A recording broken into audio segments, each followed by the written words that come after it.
नमस्कार दर्शकों, आपके साथ मैं हूं विवेक शर्मा और आप देख रहे हैं उत्तर बंगाल एवं सिक्किम का 24/7 television news channel SK live. Siliguri college के प्रोफेसर अमिताभ कांजीलाल को सभी दायित्व से किया गया मुक्त। कॉलेज के किसी भी गतिविधि में नहीं ले सकते हैं भाग। छात्रा को पास कराने अच्छा नंबर लाने का प्रलोभन देने वाले कथित तौर पर आरोपित शिक्षक अमिताभ कांजीलाल को सिलीगुड़ी कॉलेज के सभी दायित्वों से अलग रखने का निर्देश दिया गया है। ऑफलाइन या ऑनलाइन किसी भी क्लास या परीक्षा में वहां भाग नहीं ले सकते हैं। सिलीगुड़ी कॉलेज की प्रशासनिक समिति की बैठक आज हुई थी और इसमें निर्णय लिया गया। प्रशासनिक समिति के अध्यक्ष जयंती कर ने यह जानकारी देते हुए बताया कि उनको सभी दायित्वों से मुक्त कर दिया गया है। साथ ही उनके विरुद्ध कारण बताओ नोटिस भी जारी किया जाएगा। उन्होंने यह भी बताया कि इस पूरे मामले की जांच के लिए सिलीगुड़ी कॉलेज की तरफ से एक जांच कमेटी का गठन किया गया है। यह कमेटी 1 महीने में अपनी रिपोर्ट देगी। इस बीच खबर है कि प्रोफेसर के विरुद्ध सिलीगुड़ी थाने में एक और प्राथमिकी भी दर्ज कराई गई है। उल्लेखनीय है कि 10,000 रुपए देने पड़ेंगे, रिजल्ट बेहतर हो जाएगा। जैसे कांड का आरोप सिलीगुड़ी कॉलेज के राजनीति विज्ञान विभाग के अध्यक्ष प्रोफेसर अमिताभ कांजीलाल पर लगा है। इस मामले से संबंधित छात्रा ने खुद उनके खिलाफ सिलीगुड़ी कॉलेज में नामजद शिकायत की है। सिलीगुड़ी कॉलेज की प्रशासनिक समिति के अध्यक्ष जयंती कर ने भी इसकी पुष्टि की थी।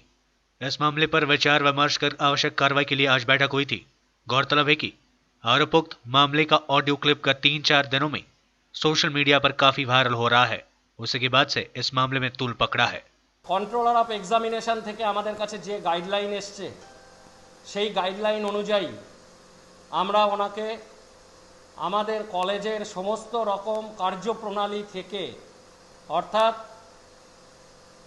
Admission, examination, student related any subject, academic related any committee, classes, regular classes and online classes সমস্ত থেকে ওনাকে আপাতত অব্যাহতি দেওয়া হলো যতক্ষণ পর্যন্ত না উনি নির্দোষী হবেন বা দোষমুক্ত হবেন ততক্ষণ পর্যন্ত ওনাকে সমস্ত রকম শিলিগুড়ি কলেজের সমস্ত রকম কার্যপ্রণালী থেকে ওনাকে আমরা ডিবার করলাম। অর্থাৎ এই মুহূর্তে উনি শিলিগুড়ি কলেজের ওয়েবসাইট থেকেও ওনার নাম আমরা মুছে দেব এবং ওনার ফোন নাম্বারও মুছে দেব। এটাই আমাদের আপাতত সিদ্ধান্ত হয়েছে। এবার আপনাদের যদি কোনো বক্তব্য থাকে আপনারা আমাদেরকে জিজ্ঞাসা করতে পারেন। না, আমি সাসপেন্ড কথাটাও আমি এখানে কোনো জায়গাতেই উল্লেখ করব না। তার কারণ হচ্ছে আমরা ডিবেয়ার কথাটা উল্লেখ করছি, যেটা কন্ট্রোলার আমাদেরকে গাইডলাইন দিয়েছেন। আমরা সেই গাইডলাইন মোতাবেক চলব এবং আমরা লিগাল ওপিনিয়ন নেব। আমাদের ফ্যাক্ট ফাইন্ডিং যেটা আমাদের এনকোয়ারি কমিটি হয়েছে সেই এনকোয়ারি কমিটির সিদ্ধান্ত আমরা 1 মাসের মধ্যেই নেব। উইদিন 1 মান্থ ওরা আমাদেরকে রিপোর্ট দেবে। শোকজের রিপ্লাই নেব। এভরিথিং নেওয়ার পরে আমরা সিদ্ধান্ত নেব। আমরা কাউকে এক্ষুনি আমরা সাসপেন্ড করতে পারি না বা তাকে আমরা দোষী বলতে পারি না। কালকের থেকেই আমাদের শুরু হয়ে যাবে আমাদের প্রসেস। আজকে তো মিটিংয়ে খালি সিদ্ধান্ত হলো। এই সিদ্ধান্ত অনুযায়ী আমরা কমিটি ফর্ম করলাম। কমিটি ফাংশন শুরু করে দেবে কাল থেকেই। কীভাবে শুরু হবে তো প্রেসিডেন্ট আপনাদের বলেই দিলেন, যেটা হচ্ছে যে কন্ট্রোলার নর্থ বেঙ্গল ইউনিভার্সিটি যে চিঠি দিয়েছে তাতে পরিষ্কারভাবে যে জিনিসটা ব্যক্ত হয়েছে, স্টুডেন্ট রিলেটেড অ্যাসাইনমেন্টস যেগুলো হয় তাতে যেটা প্রেসিডেন্ট সাহেব বললেন যে রেগুলার অনলাইন ক্লাস দেওয়া যাবে না। আপনারা ভালো মতো জানেন যে এখন নর্থ বেঙ্গল ইউনিভার্সিটির আন্ডারে আমাদের এখানে সিবিসিএস সিস্টেম চালু হয়েছে।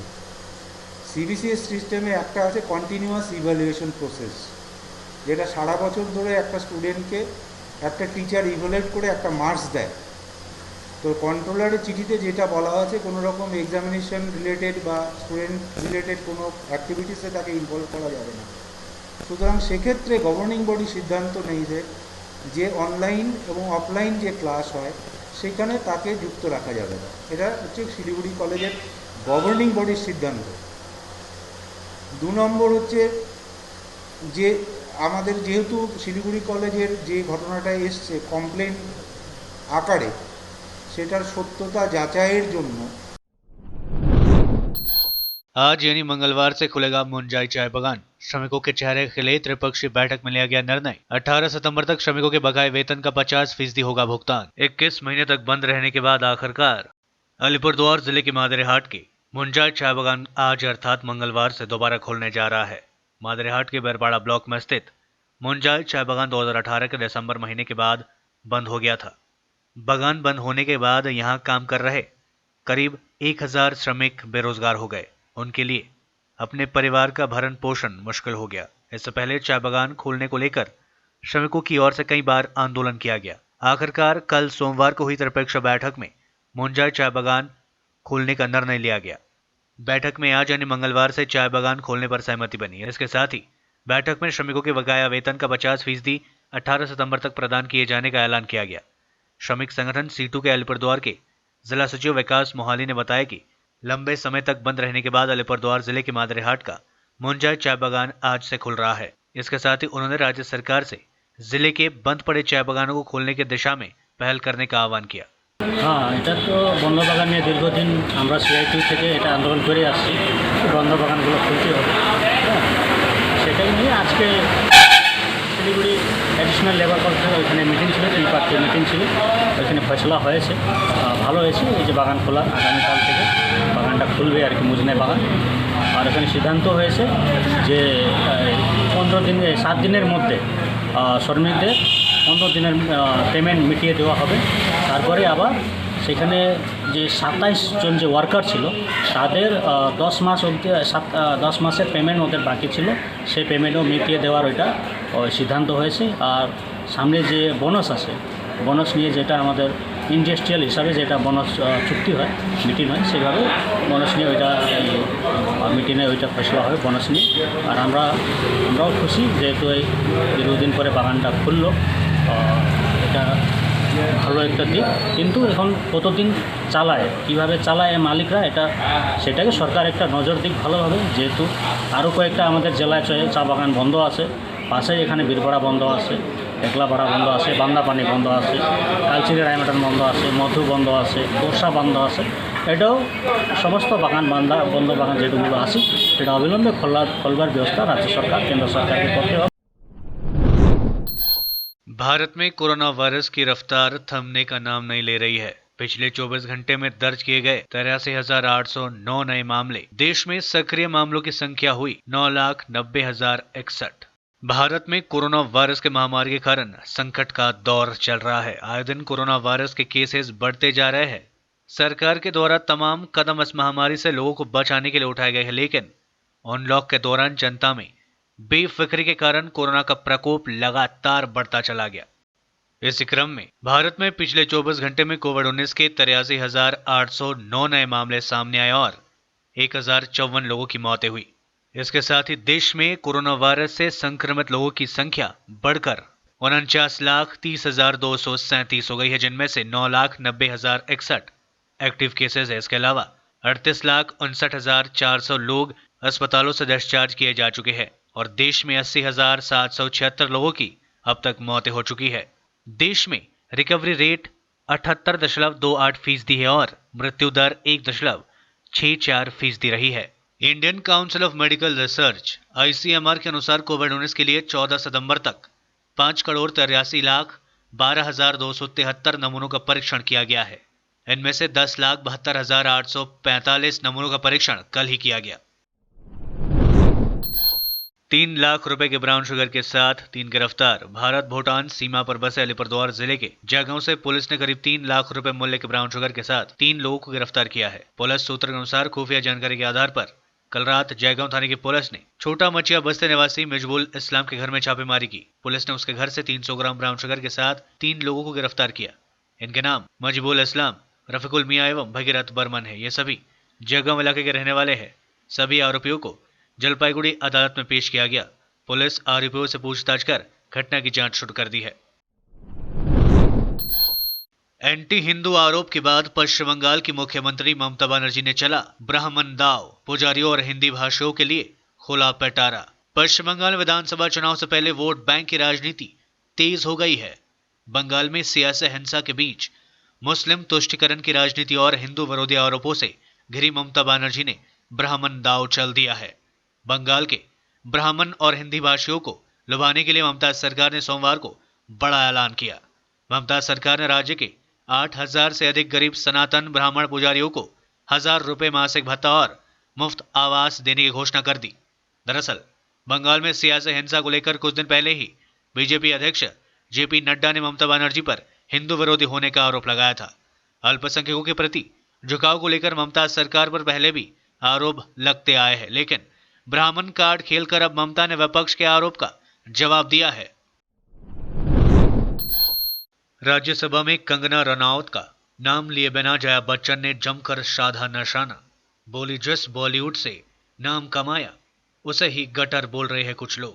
समाजवादी पार्टी सांसद जया बच्चन ने आज राज्यसभा में कहा कि बॉलीवुड को बदनाम करने की साजिश चल रही है। मनोरंजन उद्योग में लोगों को सोशल मीडिया के माध्यम से ट्रोल किया जा रहा है। उन्होंने एक्ट्रेस कंगना रनौत का नाम लिए बिना कहा कि इस इंडस्ट्री में अपना नाम बनाने वाले लोग अब इसे गटर बता रहे हैं। बता दें कि सुशांत सिंह राजपूत की मौत मामले में बार बार बयान देने को लेकर चर्चा में आई कंगना रनौत ने बीते 26 अगस्त को ट्विटर के जरिए बॉलीवुड को गटर कह डाला था। जया ने कहा, मैं इस तरह की बातों से पूरी तरह से असहमत हूं। मुझे उम्मीद है कि सरकार ऐसे लोगों को इस तरह की भाषा का उपयोग नहीं करने के लिए कहेंगी। सिर्फ कुछ लोगों के कारण आप पूरी इंडस्ट्री की छवि को धूमिल नहीं कर सकते।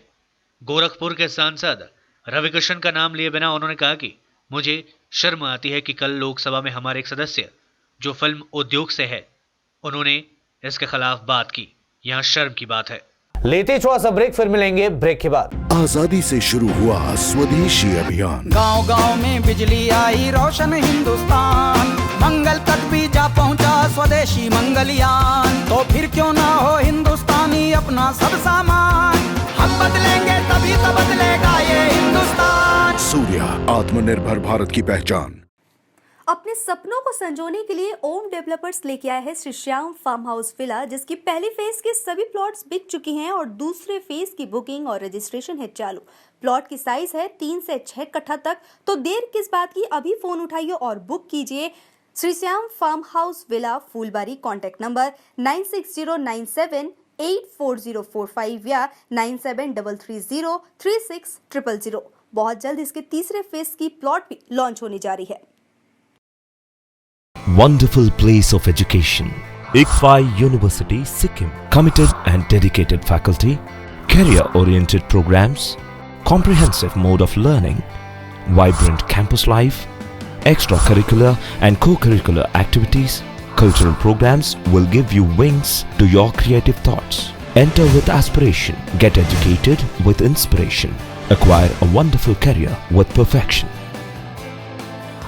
ICFI University, Sikkim. कक्षा 10वीं और 12वीं के बच्चों के लिए है सुनहरा मौका। 10वीं के बच्चों के लिए है पैरामेडिकल कोर्स और 12वीं के लिए है मेडिकल कोर्स। किफायती फीस व बैंक की सुविधा के साथ विभिन्न डिग्री डिप्लोमा है उपलब्ध। सभी स्ट्रीम के बच्चों के लिए खुली है state nursing council and Rajiv Gandhi university and health science and paramedical board, government of Karnataka से मान्यता प्राप्त Atan paramedical and nursing college. Contact number 8016235569, Champasari, Siliguri. आज जहाँ कोरोना से सभी परेशान, हम लाए हैं कमाने का तरीका आसान। 21वीं सदी में महिलाएं आत्मनिर्भर होकर स्वाभिमान के साथ जीना चाहती है। अगर आप एक गृहिणी हैं और घर से ही मुनाफे वाला व्यवसाय करने का सोच रहे हैं तो आपके लिए सुनहरा मौका लाए हैं टपरवेयर के सिलीगुड़ी स्थित पूरे नॉर्थ बंगाल के डिस्ट्रीब्यूटर नारायणी पार्टी सेल्स। तो सोचिए नहीं, स्क्रीन में दिए गए नंबर में संपर्क कीजिए और विस्तृत जानकारी लीजिए। घर बैठे पैसे कमाए, आज ही फ्री मेंबरशिप लीजिए, अपने सपनों को पूरा कीजिए। मुश्किल की इस घड़ी में आपका साथ ही सिर्फ टपरवेयर के लिए एसके लाइव ही बेस्ट ऑप्शन है। एसके लाइव का इस क्षेत्र में 24 घंटा टेलीविजन, एंड्रॉइड ऐप और वेबसाइट पर प्रसारण होता है। सोशल मीडिया पर भी हम उपलब्ध हैं। हमारी व्यूवरशिप 9 लाख से अधिक है। सिक्किम, हैथवे और NXT डिजिटल पर, दार्जिलिंग और कालिम्पोंग में दोनों हैथवे और CCN सेटअप बॉक्स पर, तलामपुर से लेके मैनागुड़ी हैथवे पर, सिटी केबल पर, सिलीगुड़ी और आसपास, नक्सलबाड़ी से पानी टंकी तक NXT डिजिटल में। तो सोचिए नहीं, कॉल करें 7908554308। ब्रेक के बाद आपका फिर से स्वागत है। बढ़ते हैं खबरों की तरफ। पश्चिम बंगाल में कोरोना वायरस से मरने वालों का आंकड़ा 4000 के पार पहुंचा। 24 घंटे में 3211 नए मामले सामने और 58 लोगों की हुई मौत। पश्चिम बंगाल में सोमवार को कोरोना वायरस के 3211 नए मामले सामने आए एवं 58 लोगों की मौतें भी हुई। राज्य स्वास्थ्य विभाग द्वारा जारी मेडिकल बुलेटिन के अनुसार राज्य में कुल संक्रमितों का आंकड़ा 2,05,919 हो गई है, जिनमें से 23,693 एक्टिव केसेस है। वहीं पिछले 24 घंटे के दौरान 58 और लोगों की मौत होने के बाद मरने वालों की संख्या 4000 को पार कर चुकी है, जिसमें संख्या 4003 हो गई है। दूसरी ओर पिछले 24 घंटे में 3084 मरीजों को अस्पताल से डिस्चार्ज किया गया। इसके बाद राज्य में कोरोना से ठीक होने वाले रोगियों की संख्या बढ़कर 1,78,223 हो गई है। रिकवरी रेट बढ़कर 86.55% हो गई है, जो एक दिन पहले 86.40% था। वहीं पिछले 24 घंटे में 58 मौतें भी हुई। उनमें कोलकाता में सर्वाधिक 16, उत्तर 24 परगना में 10, हावड़ा में 6 एवं हुगली जिले में 5 मरीजों की मौत हुई है। उल्लेखनीय है कि राज्य में कोरोना संक्रमण लगातार फैलता जा रहा है एवं मौतों के आंकड़ों में भी बढ़ोतरी हो रही है। दुनिया में कोरोना संक्रमितों का आंकड़ा 2,94,00,000 के पार पहुंचा। चीन ने किया दावा, नवंबर तक आम नागरिकों के लिए उपलब्ध होगी कोरोना वायरस वैक्सीन। दुनिया में अब संक्रमितों का आंकड़ा 2,94,23,021 हो चुका है। अच्छी खबर है कि ठीक होने वाले रोगियों की संख्या भी अब 2,12,00,000 से ज्यादा हो चुकी है। वहीं महामारी से मरने वालों की संख्या 9,32,000 के पार पहुंच चुकी है। ये आंकड़े www.worldometers.info कोरोना वायरस के मुताबिक है। चीन में centre for disease control and prevention के एक ऑफिसर ने दावा किया कि नवंबर तक कोरोना वायरस वैक्सीन आम लोगों के लिए उपलब्ध होगी। चीन में कोविड-19 की 4 वैक्सीन पर रिसर्च चल रहा है। इनका ट्रायल आखिरी चरण में है। इनमें से 3 वैक्सीन जरूरतमंदों और कर्मचारियों को लगाने की पेशकश की जा चुकी है। इसके लिए इमरजेंसी प्रोग्राम जुलाई में शुरू किया जा सकता है। सीडीसी के चीफ बायोसेफ्टी एक्सपर्ट ग्यूजेन वू ने सरकारी टीवी चैनल से बातचीत में कहा, मैंने खुद अप्रैल में एक ट्रायल में हिस्सा लिया था। अब तक इसके कोई साइड इफेक्ट सामने नहीं आए हैं। यूजीसी नेट की परीक्षा तिथि बदली, अब 24 सितंबर से शुरू होगी यूजीसी नेट एग्जाम। एनटीए ने जारी किया नोटिस। राष्ट्रीय परीक्षा एजेंसी विश्वविद्यालय अनुदान आयोग यूजीसी की राष्ट्रीय पात्रता परीक्षा के जून संस्करण की परीक्षा की तिथि में संशोधन किया गया है। एनटीए द्वारा सोमवार 14 सितंबर को जारी पब्लिक नोटिस के अनुसार यूजीसी नेट जून 2020 परीक्षा का आयोजन अब 24 सितंबर से किया जाएगा। इससे पहले एनटीए ने यूजीसी नेट जून परीक्षा का आयोजन 16 सितंबर से 18 सितंबर तक और फिर 21 सितंबर से 25 सितंबर 2020 तक कराने की घोषणा की थी। यूजीसी नेट जून 2020 परीक्षा के लिए आवेदन किए उम्मीदवार परीक्षा के लिए बने पोर्टल ugcnet.nta.ac.in पर जारी नई परीक्षा तिथि से संबंधित नोटिस देख सकते हैं। साथ ही इसके लिए डायरेक्ट लिंक नीचे भी दिया गया है। 5 सूत्री सहमति के बाद भी पूर्वी लद्दाख में तनाव बरकरार। दोनों देशों के सैनिक डटे हुए हैं आमने सामने। पूर्वी लद्दाख में वास्तविक नियंत्रण रेखा एलएसी पर आमने सामने वाली सभी जगहों पर तनाव चरम पर है। भारत और चीन के विदेश मंत्रियों के बीच मॉस्को में 5 सूत्री सहमति के 5 दिन बाद भी तनाव कम होने का नाम नहीं ले रहा है। कूटनीतिक और सैन्य स्तर पर शीर्ष स्तर की बातचीत से भी समाधान निकलता नहीं दिखाई दे रहा है। सूत्रों के मुताबिक भारत और चीन की सेनाएं एलएसी पर डटी हुई है। भारतीय सेना चीन की हर हरकत पर नजर रखी हुई है। जब तक जमीनी स्तर पर कोई सार्थक नतीजा नहीं निकलता तब तक सेना सीमाओं पर सुरक्षा में कोई ढील नहीं देना चाहती। दरअसल सेनाओं की कोर कमांडर स्तर की बातचीत में भी सीमा विवाद का हल नहीं निकल पा रहा है। माना जा रहा है कि अगले कुछ दिनों तक यहां बातचीत जारी रहेगी। 5 सूत्री सहमति के बाद तेजी से सेनाओं को पीछे हटाना, सेनाओं के बीच निश्चित दूरी बनाए रखना, बातचीत जारी रखना और सीमा प्रबंधन के बारे में सभी प्रोटोकॉल्स और समझौते का पालन करना था। 2 महीने लोगों को और रहना होगा सतर्क। अक्टूबर नवंबर में और बढ़ेगा मौत का आंकड़ा। विश्व स्वास्थ्य संगठन ने दी चेतावनी। कोविड-19 खत्म होना तो दूर, इसके कारण और अधिक लोगों की मरने की संभावनाएं जताई जा रही है। विश्व स्वास्थ्य संगठन की नई चेतावनी से दुनिया में कोविड-19 के खत्म होने की संभावना बिल्कुल खत्म हो गई है। WHO ने कहा कि अक्टूबर और नवंबर महीने में इस संक्रमण के कारण मरने वालों की संख्या और अधिक हो जाएगी। संगठन के यूरोप डायरेक्टर हैंस क्लू ने यह चेतावनी दी है। क्लू ने एक इंटरव्यू में बताया कि यह वह समय है जब दुनिया में लोग इस बुरी खबर के लिए तैयार नहीं है और मैं इस बात को समझता हूं।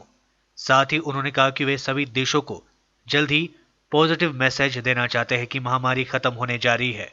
सोमवार और मंगलवार को WHO यूरोप के 55 सदस्य राज्य ऑनलाइन मीटिंग का आयोजन कर रहे हैं। इस मीटिंग में नोवेल कोरोना वायरस के लिए किए गए अपने प्रयासों पर वे चर्चा करेंगे। हालांकि कोपेनहेगन में क्लू ने उन देशों को चेतावनी देना चाहते हैं जिनका मानना है कि वैक्सीन विकसित होने से महामारी का अंत हो जाएगा। उन्होंने कहा कि मैं हमेशा सुनता हूं कि वैक्सीन विकसित होने के बाद दुनिया को महामारी से निजात मिल जाएगा। ऐसा नहीं है। हाल ही में कुछ सप्ताह में यूरोप में कोविड-19 मामलों में तेजी से बढ़त दर्ज हुई है। विशेषकर स्पेन और फ्रांस में केवल शुक्रवार को 55 देशों में 51,000 से अधिक नए मामले सामने आए थे, जो अप्रैल में सबसे अधिक चरम से भी ज्यादा है। मालदा में युवा तृणमूल कर्मी की हत्या, घर से 5 किलोमीटर दूर मिला शत वशरप्त शव। पश्चिम बंगाल के मालदा जिले में सत्ताधारी तृणमूल कांग्रेस के एक युवक कर्मी की हत्या किए जाने का सनसनीखेज मामला सामने आया है। घटना के पीछे भाजपा समर्थित बदमाशों का हाथ होने का आरोप लग रहा है। सोमवार सुबह घर से करीब 5 किलोमीटर दूर उस युवक का शव बरामद होने के बाद हबीबपुर थाने की ऋषिपुर ग्राम पंचायत के गांधीनगर इलाके में हड़कंप मच गया। शव मिलने की खबर मिलते ही हबीबपुर थाने की पुलिस मौके पर पहुंचकर घटना की तहकीकात शुरू कर दी।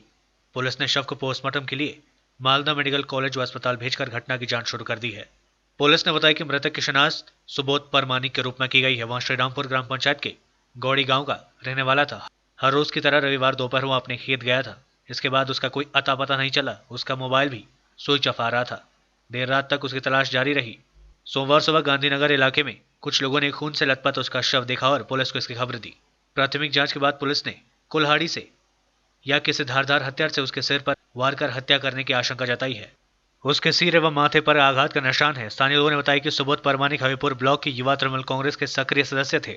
इसके साथ ही वे युवा कमेटी के सदस्य भी थे। हबीबपुर ब्लॉक युवा तृणमूल कांग्रेस के कार्यकारी अध्यक्ष सौगत दास ने बताया कि सुबोध परमानी उसके दल के सक्रिय कार्यकर्ता थे। उन्होंने भाजपा समर्थित बदमाशों पर उसकी हत्या करने का आरोप लगाया। वहीं भाजपा के जिला महासचिव गोपाल चंद्र शाह ने इन आरोपों को सरह से खारिज कर दिया। उन्होंने कहा, पार्टी को बदनाम करने के लिए तृणमूल कांग्रेस के नेता इस तरह की बयानबाजी कर रहे हैं। एसपी आलोक रजौरिया ने बताया कि हबीबपुर के ऋषिपुर इलाके में एक व्यक्ति का शत वशरप्त शव बरामद किया गया है। पुलिस पूरे घटना की जांच शुरू कर दी है। আমাদের হবিবপুর ব্লকের ঋষিপুর অঞ্চলের কালীতলা বুথের সুবোধ প্রামাণিক 45 বয়স, আমাদের দলের সক্রিয় কর্মী। কালকে শ্রীরামপুর জিপি রাত্রেবেলায় শ্রীরামপুর জিপির জমি দেখতে গেছিলো। যাই হোক, সেই জমি দেখার ওখানে বাইক নিয়ে এসে গেছিলো, সেইখানে মার্ডার হয়েছে। আমাদের মনে হচ্ছে যে এটা এর পিছনে বিজেপির হাত আছে, কারণ ওই বুথটা বিজেপির যেটা বুথ, শ্রীরামপুর জিপির যে বুথটা, আমাদের কর্মী এরকম যাওয়াতে আমরা খুবই শোকাহত। আর যাতে সঠিক তদন্ত হয় এবং উপযুক্ত যারা এই মার্ডারটা করেছে তারা সাজা পায়, সেই দাবি আমরা রাখি। শরীরে কি কি আঘাতের চিহ্ন পেয়েছেন? ওনার মাথার পেছনে বাইক চালিয়ে আসছিল, মাথার পেছনে আঘাত করেছে। এমনভাবে কুড়াল দিয়ে আঘাত করেছে যাতে মাথার পিছনে মারলে এগুলো আর বাঁচে না, এইভাবে ক্ষতবিক্ষত করে দিয়েছে। ঘটনাস্থল থেকে কিছু পাওয়া গেছে? ঘটনাস্থল থেকে এমনি তেমন কিছু পাওয়া যায়নি। পুলিশ তদন্ত করলেই সব বেরিয়ে যাবে। আমরা চাই যেন যারা অপরাধী তাদের চরমভাবে শাস্তি হয় আর আমাদের দলীয় কর্মীর আত্মার শান্তি পায়। বাইকটা কি উদ্ধার হয়েছে? বাইকটা স্পটে পড়েছে। আচ্ছা, ঘটনাটা কখন হয়েছে? উনি কালকে জমিতে গেছিল, বিকালবেলা জমি যাওয়ার পরে সেইখানে মার্ডার হয়েছে। আমরা তারপরে অনেক রাত্রে জানতে পারি। ঘটনা কাল রাত্রে আমরা হঠাৎ করে খবর পাই সকালবেলা যে কাল রাত্রে সুবোধ প্রামাণিক, যার বাড়ি কালীতলা ঋষিপুর জিপি হবিবপুর ব্লকের অন্তর্গত, সে শ্রীরামপুর জিপির খুদিপুর বলে একটা জায়গা আছে, যে জায়গাটা এবং যে বুথটা বিজেপির জেতা বুথ গত পঞ্চায়েত নির্বাচনে, সেখানে গিয়েছিলেন জমি দেখতে। সেখানে রাত্রেবেলা তাকে নৃশংসভাবে খুন করা হয়। তার মাথায় কুড়াল দিয়ে আঘাত করা হয়, সামনে আঘাত করা হয় এবং তার মুখটা পর্যন্ত দেখা যাচ্ছে না, এত নৃশংসভাবে খুন করা হয়। এবং সেই সুবোধ প্রামাণিক এই সজল শিকদার, যে পঞ্চায়েত সমিতি মেম্বার তৃণমূল কংগ্রেসের, তার ছায়াসঙ্গী ছিল এবং তার সাথেই সবসময় থাকতো, দলীয় কাজেও থাকতো। এবং আমরা পুলিশ প্রশাসন আজকে এসছে, বডিটাকে নিয়ে এসছে।